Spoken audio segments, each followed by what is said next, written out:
Hello, and welcome to another cold and calculating episode of We Only Look Thin. I am one of your hosts.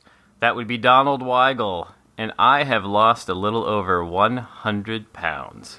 And I am Catherine Weigel, and I am his lovely wife, and I'm a little out of breath, and I have lost 150 pounds. Wow, that's amazing. Don't you want to know why I'm breathless? I do want to know why you're breathless. I was going to get to that. I was going to say it. We're doing this stupid 30-day fitness challenge. Where we have to, every day do a little bit of work. And we just did that. And it turns out it's work. And I'm a little out of breath. And Catherine was just saying that we only have a few days left of it until we're done. But guess what? We're not actually done. The rest of our lives. Yeah, we still There's have to no finish keep line. Going. Yeah, so we're doing all of these arm exercises, and you gradually increase every day as it goes along, and we're towards the end of the month, and it is getting real. It is serious, y'all. Yeah. But I actually feel like my arms are, there's some improvement there. It turns out, if you put in effort, day after day, you get results. And some of that includes your heart rate being up. Since we're going to talk about math on this episode, which is why this is a cold and calculating episode, we're going to discuss some math. You can think of it as an equation. It turns out that putting effort in equals results coming out. Boom. End of that? episode. Roll the credits. Mic drop. Only don't drop this mic. Don't drop because the mic. It's very expensive. It would be broken. Yeah. Not good. So, hello. This is We Only Look Thin. And we're going to talk a little bit about math It's today. back to school season, y'all, so we're getting into math. We've been talking a lot about numbers and math recently, and this episode is no different, because we are going to talk about math and how fighting with it, you're not going to win. Yeah, it turns out that math in the history of the world is undefeated.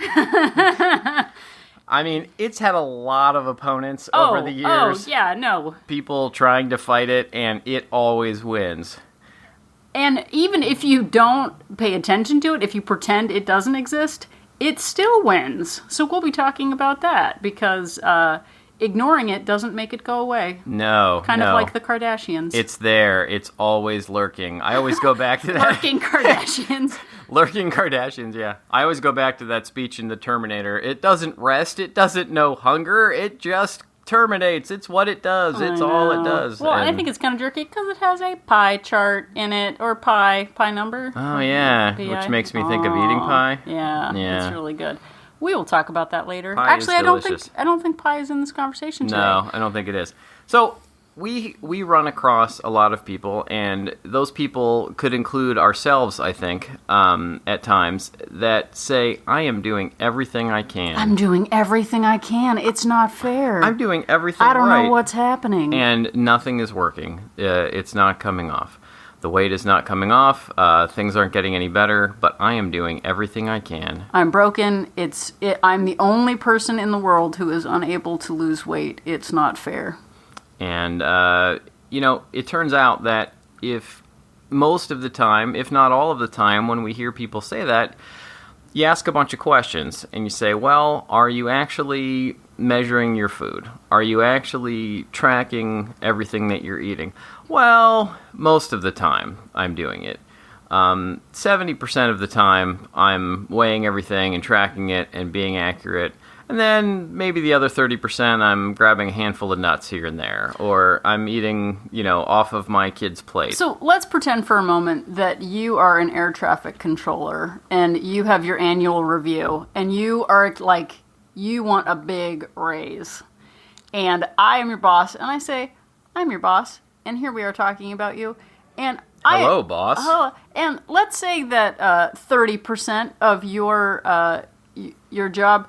You've participated in causing collisions midair because you were playing Candy Crush instead of paying attention. Well, what would you say? I would say, well, you're the boss. You tell me what you would say. I'm the employee up for review here. Well, we've you got to would keep say, our characters straight. But I'm doing everything I can. I'm doing everything I can. 70% of the time I was guiding planes in, I was awake. I kept my eyes open and paid attention to my job. I need to play Candy Crush. What else am I supposed to do? Oh, you're supposed to be doing your job. So, do you think you would get the raise if you gave 70% at air traffic controlling? Probably not. What if... It's not fair, but probably not. What if your dentist was like, well, I looked at like 70% of the x-rays. You know, like 60%. Like, I pretty much know where the mouth is. I'll just drill whatever, like, happens. Right. When I was drilling your tooth, I paid attention like 70%. I had 30% of my attention drawn to my Candy Crush game. It seems like Candy Crush is, like, the problem with America. Candy Crush is really huge in this problem. Do you think dentists, like, particularly like Candy Crush because they can engage in candy and it doesn't hurt their teeth? Probably. Yeah. It hurts my teeth, though, because they're only given 70% of their effort. Oh, that's true. I mean, would you be surprised if, you found out that somebody was actually giving 70% and the job wasn't great, that it wasn't going well? I don't think you would. Well, and I think, too, that ties into, like, who do you want working on your life or your teeth? Like, the guy who gives 70%? Like, are you okay with that? Or do you want full effort? And we are asking you today what effort you're really giving. Like, you have to be honest with yourself. Honest. And, are you actually accounting for everything when you're doing the math in air quotes, which air quotes work really well on a podcast? Well, and two, I mean, we were kind of joking, like, you watch reality television, you watch, like, Kitchen Nightmares or Super Nanny or whatever, and they have cameras following a family around or following a business around, your undercover bosses. Yes. And it seems obvious in the audience as you're watching the show and you see, like, employees, like, sneezing in the soup, or you see a parent, talking down to their child and like using very grown-up vocabulary, and the kid doesn't understand it. And you as the audience member, like, why would you do that? It's totally clear that your habits and behavior are not matching the situation. And, like, no wonder your business is failing. No wonder your family's falling apart. Yeah, like that guy who hides in the van with all of the screens and watches employees at restaurants, like, do terrible things. And then the owner's like, I don't know why our restaurant is failing. And it seems obvious. And I think I spent 40 years telling myself I was doing everything I could to lose weight, that I somehow was broken. And so we're going to ask you... You were the one magical person who was broken. I was the one... It was just impossible for you to lose any weight. And it turns out that was an excuse. And that was part of an unexamined life. And, people think that they're putting in this effort, or they tell themselves that they're putting in this effort, including me. I would tell myself for years, this just isn't fair. Like, it must be my metabolism. I'm not, I see other people just eating whatever they want all the time, and they're fine. They're not gaining weight. They seem to be perfectly able to do that, and it's not fair. And, truth is that I was eating way more. I was putting way more food into my body than I was putting out effort. And if you're not measuring how much you're putting in the tank, you're not measuring how much you're burning, then you're never going to know. Don also calls himself the tank. Yeah, I'm the tank's hungry. The tank's sleepy and cranky. I'm going to start calling myself the tank moving forward for sure. But speaking of tanks, I mean, people get angry at it, but it's like being angry that that you have to put gas in your car. Like, it just... That has a tank. That has a tank. It's also a tank. That, you're being angry at reality. We had a whole episode about gravity issues, and this is one of those gravity issues. Like, you can't be angry that you have to put out effort. You have to burn calories in order to be able to maintain or lose weight. Well, and I too, I put myself at the center of my world, but also made myself the victim of my world. And I really thought that it was too late for me. And I think one amazing thing that has happened to me in the last 3 years is my willingness to keep pushing boundaries and to let go of old notions and ideas, things I grew up with. People told me, if you eat pancakes, you'll never lose weight. If you eat after 7 o'clock, you'll never lose weight. And letting go of all of those, like wearing white after Labor Day problems. It's almost Labor Day also. Happy almost Labor Day. But like all of those messages that we get that build our truth about ourselves. And I think being able to let go of that and really examine, like an outside observer, as though you were on Super Nanny Kitchen Nightmares. We have put this baby... Super Nanny Kitchen, yeah. We have a kindergarten in the kitchen. In Hell's Kitchen. Super Nanny and the guy from Hell's Kitchen, Gordon Ramsay, are going to fix the kids and the kitchen at the same time. It's roll! But we would like you to take a raw look at your actual life and what you are doing. If you're somebody who, like me, told yourself that you were doing everything you possibly could and nothing was working, sit down and really be honest with yourself. Write down all of the habits that you are engaging in and really grade yourself. Like, whatever your plan is to lose weight. If your plan is to count calories, which is what I do, and do a lot of walking, tell yourself, am I really weighing and measuring everything, or am I guessing on some things? Why don't you tell me the fun Pringle story from the other day? The bottom of the barrel Pringle story. Yeah, this is a really fun story. I have been open about the fact that I love Pringles. He's a Pringle enthusiast. Yeah, and so I had a tall can of Pringles, and there were what appear, mostly crumbs at the bottom of a can. Basically powder at the bottom. It's not even worth counting the calories. And, it's... Oh, God, this is so nerdy. It's 140 calories for 28 grams of Pringles. And I looked at it, and I said to myself, that's probably 70, 80 calories worth. And I was just going to eat it and log it like that. And then I was like, no, I really should weigh it. And it ended up being almost 130 calories worth in the tub. And, he eats them in the tub.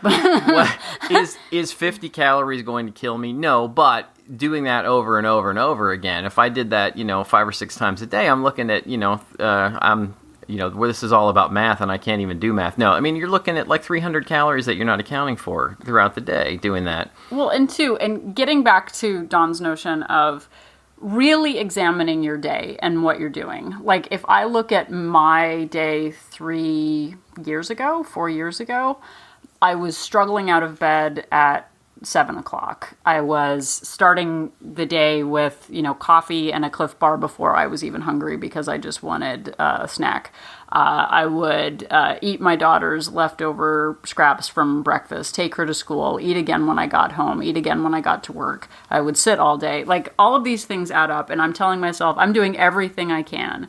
I didn't realize at the time I was literally eating 1,000 to 1,500 calories of hummus and crackers and butter and carrots every night. Hummus, it's healthy. It's nature's... And carrots and crackers. It's so helpful. And butter is natural, so it's all natural. It's got to be good for you, right? Ancient grains. Ancient grains. But acai. Acai. We'll do another episode on acai. I got a lot to say about acai. But I spent so much time just telling myself I was doing everything. Meanwhile, I was mindlessly grazing. I was sitting all day. And I thought I was, giving my all to my life and my daughter and my job. When really I was just gaining 5 to 10 pounds a month with overeating. And for those of you already on your journey, let's say that you track every breakfast and every lunch, however you do that, whether you're, intuitive eating, whether you're tracking calories, whether you're doing keto, whatever, and you are meticulous in the morning and at lunch. And then dinner comes around and a zombie takes over your brain and you mind, that's beyond my control. I don't know if we're doing math right now, but say 35% of your day, anything that happens after 4 o'clock is fair game. And you're just I don't know why I'm not losing weight. My mornings are amazing. that is a lot. That is a big percentage. That's a 60%, 65% of your day that you're paying attention to. What happens in the other part? I don't know. I go blind, like... And we hear from a lot of people who are, they say they're spot on Monday through Friday, and then the weekends are problems for them. Well, that's 2/7 of your week. Well, we talked about that on the 365 surprises. We did, which is a fantastic episode. If you haven't listened to that, you can find it wherever you find your podcasts. Wherever you found this episode. Wherever you are right now. But it's that, like, that unknown percentage that is like, well, you know what? I'm faithful to my husband, like, 70% of the time. Like, why am I not getting... What? Is that real? No. I am so tired. I don't have an opportunity to be unfaithful to you. Yeah. We are very busy. Very busy. Internet moguls, basically. I know what you do all day. That's sad. I know what you did last summer. Yeah, I'm in bed at 8:30. I don't have time for anything.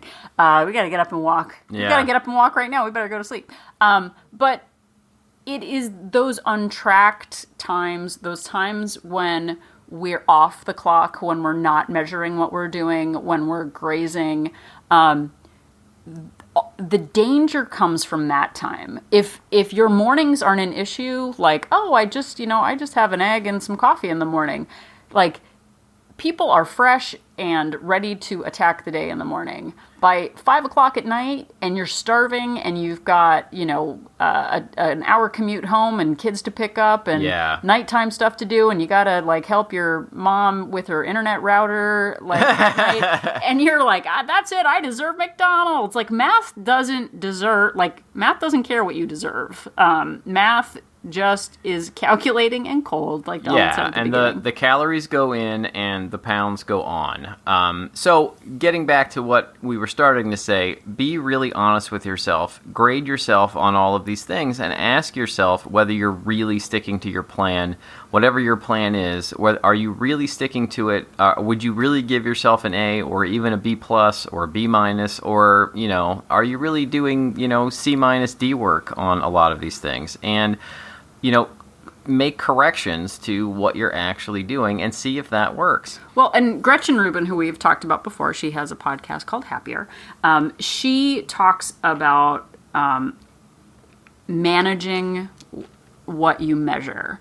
I spent from age 30 to 40 not measuring my steps, not measuring my food, and it was like a flyover decade. I'm like, well, what happened? I don't know. I don't know how I gained 80 pounds. Like, it's a mystery to us all. Like, it's not fair. It's my metabolism. I have no idea how that could have possibly happened. And it turns out when I started actually monitoring, and counting the calories in a tub of hummus, I was like, oh, that's like a whole day's calories just in the hummus that I was eating, not to mention going out to lunch at Bob Evans, and then having a secret extra lunch that I kept in my bag. Like, all of that dishonesty became a habit. And just as not monitoring is a habit, monitoring is also a habit that you can do. And you can fight it, but it's math. Yeah, for sure. And, whether you're on a plan that includes intuitive eating, or whether you're counting calories, or whether you're doing keto, or whatever you're doing, like, you have to measure something.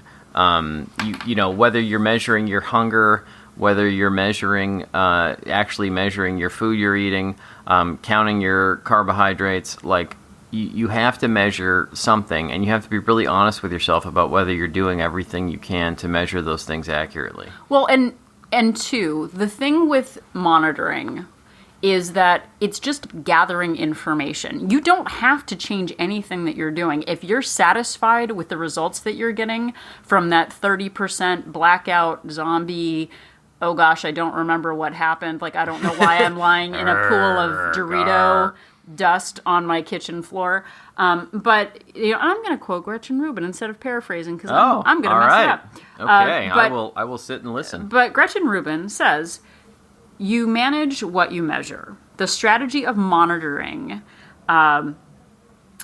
doesn't require that I change what I'm doing, only that I know what I'm doing. This is crucial to habit formation because once I recognize what I'm doing, I may choose to behave differently. And that is where I'm going to drop the fake mic. I'm dropping it presently. It's hitting the floor and it's not actually costing us any money. But it's that knowing really is half the battle. When you don't know what you're doing, you don't know what to change because you're not actually paying attention to what you're doing. And this really hits home for me because when I got my diabetes diagnosis, I was telling myself that I wasn't eating that much more than most people.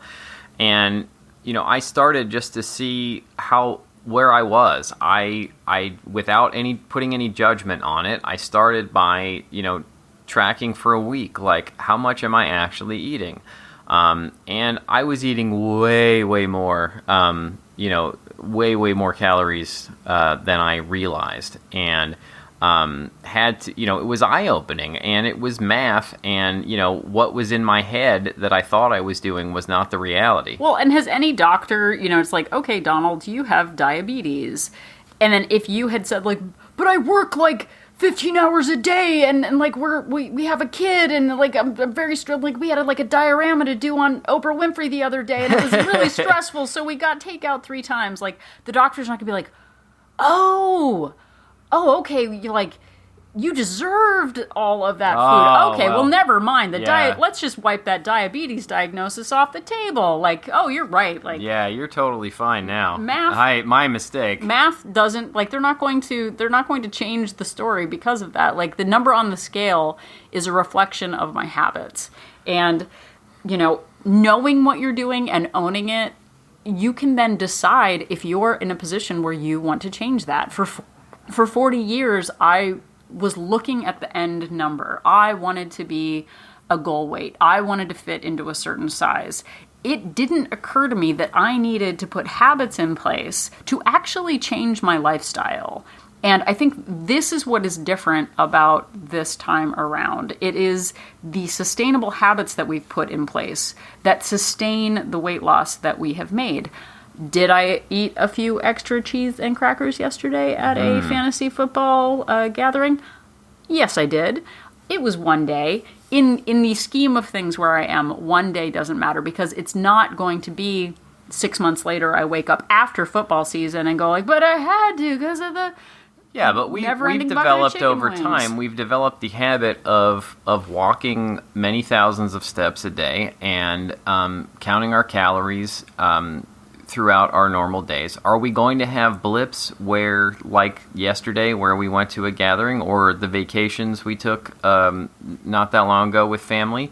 Yes, those things are going to happen, but we have now a foundation in place where we've built up habits to go back and correct these things. Or correct isn't even maybe the right word, but life happens and we have to move on, but we have the foundation in place to keep doing it and stay on track. Well, and it's the percentage of time that we spend doing something that is unhelpful that has changed. In the past, we made the 365. In the past, I would have 11 good days a year where I was quote unquote perfect. And then 354 days where I, went with where the winds took me and it was unfair and I was overworked and we got free nachos at work for some reason. But all of these things I thought colluded against me and I just went where the wind took me. And now it's we have a dozen, 24 days a year where we're more indulgent. So that ratio has changed. The math has changed with how many steps we're getting, how much water we're drinking, that we track our calories every day. I've maybe had 10, 15 days in the last year that I haven't tracked my calories. And the scale reflects that. Even if I don't track, the math is still happening. And I'm paying the price on the scale and with my pants being tight. So, I self-correct much quicker than I did before. I like it when your pants are tight. I don't know. That was probably That's inappropriate. A loophole. I would like to take you, though, from math to the scientific method. Exciting, right? Oh. So if if you get to a point where you're telling yourself, I'm doing everything, and you go through and you write down and you figure out the grade you really have on all of these things, and let's say you're giving yourself an A on all of these things after all. So change something. When I got to a point when I was losing weight, I was able to eat a certain amount of calories for a while, and then I would get stuck. And the scale would stay the same for a few weeks at a time, and it would get discouraging, but I knew I had to change something. So most of the time, that was lowering the amount of calories I was eating. That's not fair. So, and if you're just getting started, or if you're not somebody who's telling yourself, I'm doing everything I can, try changing one variable at a time and see what works. See what gets you results. And if you find something that gets you results, change another variable or add a good habit to what you're doing. Well, and when a scientist is doing an experiment, they don't change 6 things at once to see what happens. They isolate the variable. Isolate the variables. Oh, I kind of blew that one. Because if you change 6 things at once, you don't know what actually made the impact of the change. If you give up soda and, start doing, just give up carbs and stop doing this and stop doing that and, change 10 things at once, you're not necessarily sure what is actually working. I gave up coffee once for 9 months, and it was the longest 2 years of my life. Worst 9 months of my life. Oh my gosh. It no good came of it. But that's another story. Coffee is delightful, everybody. Today's episode is brought to you by coffee. But this isn't magic. This is math and science, and it's cold and it doesn't have a heart, but it also it doesn't lose. But it's like being mad about having to put gasoline in your car. It's like it's beyond your control. Math is math. Gasoline is gasoline. If you don't put gasoline in your car, you will pay the consequence of walking, which is actually a fantastic thing to do for your health. So I'm not really sure where that message is going. But really, this isn't magic. And, I sat around trying to bargain with higher powers that I would magically suddenly be thin. Well, and I know we talked about this on One Weird Trick. I spent the better part of 2 decades, seeing what other thin people looked like and thinking, if I could just wake up tomorrow at my goal weight, I promise I would be good. I would, turn over a new leaf. I would be healthy. Yeah, if I could just wake up and be thin, then I would do all the right things from then forward. So should we take our audience on a little vision quest? I think we should. Okay, so we're going to switch gears a little bit. Which was a movie with Matthew Modine. We're going to take you to Matthew Modine. So if you wouldn't mind, and I know I'm joking, but I'm also very serious, we are going to take you on a little journey, a little emotional journey. And what I would like you to do, and we do this to ourselves too, is imagine, if you will, that you literally wake up tomorrow and you are at your goal weight. From the you of today, you wake up tomorrow morning and suddenly you are whatever is your dream weight. Magical. Dream weight. Here is where the sad state of affairs comes in. What are you going to do with your time and your day now that you are at your goal weight? I'm going to go get pizza and then Chinese food. Okay, and then what about the next day? More pizza and more Chinese food. Wow, okay. Maybe I'll mix it up with Mexican and something else. A little bit of Thai food, a little bit of curry. So, but here's the actual question.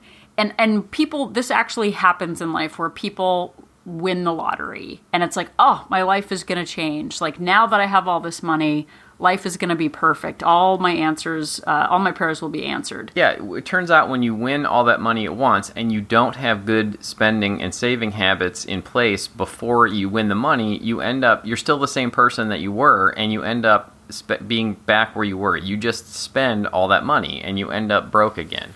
And it happens with lottery winners over and over again.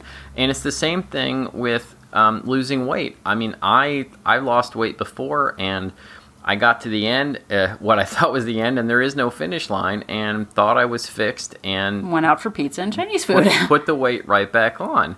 And So what we're saying is this is all about, building these habits, creating the math equation to where I've got a foundation and I've got habits in place that when I put in the habits, I'm going to get out the results. Good habits plus persistence equals results. Well, and I think too, just to hammer that point in, there are many people that I come across who think that because Catherine Weigel, super inspiring podcast host. So inspiring. They ask me like, well, what do you get to eat now? Like what's your calorie for the day? What are you doing? Very sad spoiler alert. I am pretty much doing nothing differently now that I am maintaining my weight than I did when I was losing. And maybe it's a couple hundred calories here and there. Maybe it's going to a fantasy football draft party and eating some extra cheese and crackers and then getting right back to doing, 6 miles of walking the next day. I can maybe do that sort of thing like once a month or so, but it starts to catch up with me quick. Well, and it's, I think where the introspection comes and the self-awareness is that getting to whatever goal weight you think is your dream, it requires habits. It is built on A plus B plus C equals end result. And doing it again the next day and the next day. And there is, I have basically been at maintenance since June of 2017. And I have gone up on the scale 5 to 10 pounds and I've gone down on the scale 5 to 10 pounds depending on my habits. And if I go to, 4 baseball games and eat, hot dogs and ice cream and beer, that is going to catch up to me. It is not I'm fixed and it's done and now it doesn't count because I'm a fit person. It comes back. Yeah, math is still there lurking waiting in the cold darkness. But you can do whatever you want. You cannot track that 30%. You can forget weekends, but you will pay the price for those mathematical decisions. And I bet if you were watching Kitchen Nightmares or you were watching Super Nanny, or even if a friend in a different situation, maybe it's a financial situation, maybe it's a relationship situation, and they tell you, I'm doing everything right, I don't understand. If there is a part of you that goes, it's really easy to see those things in others and really hard to see them in ourselves. Well, and Donald and I have to do that to one another, too, where it's like, but are you? Are you really? And I think... And it gets annoying to talk like that all the time. but it's okay to be imperfect. It's okay to have those indulgences. But as Gretchen Rubin said, once you recognize what you're doing, you can choose to behave differently. And there are things that when I started out, like I've been tracking calories for 2.5 years now.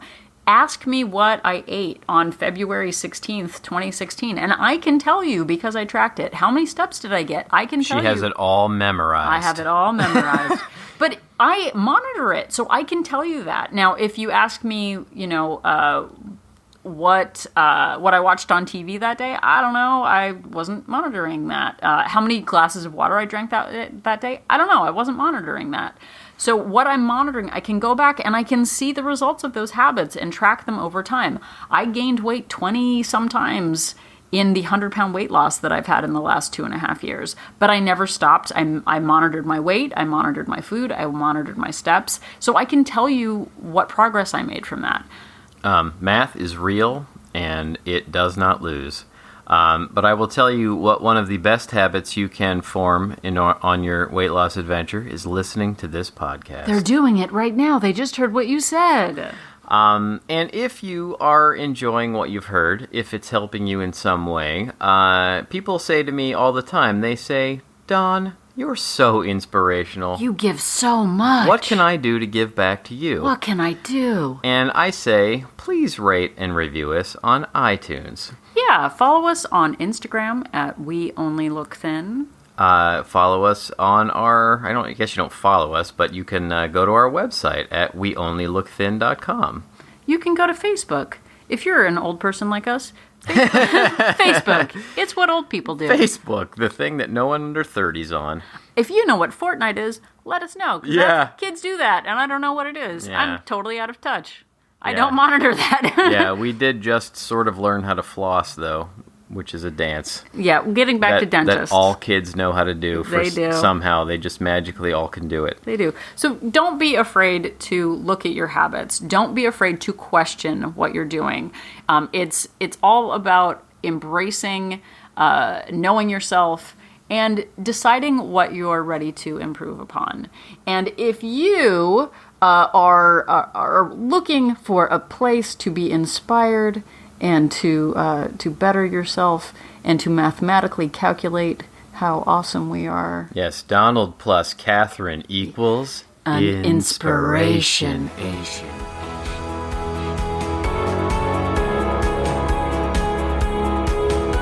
The information that you hear on this podcast is for informational purposes only.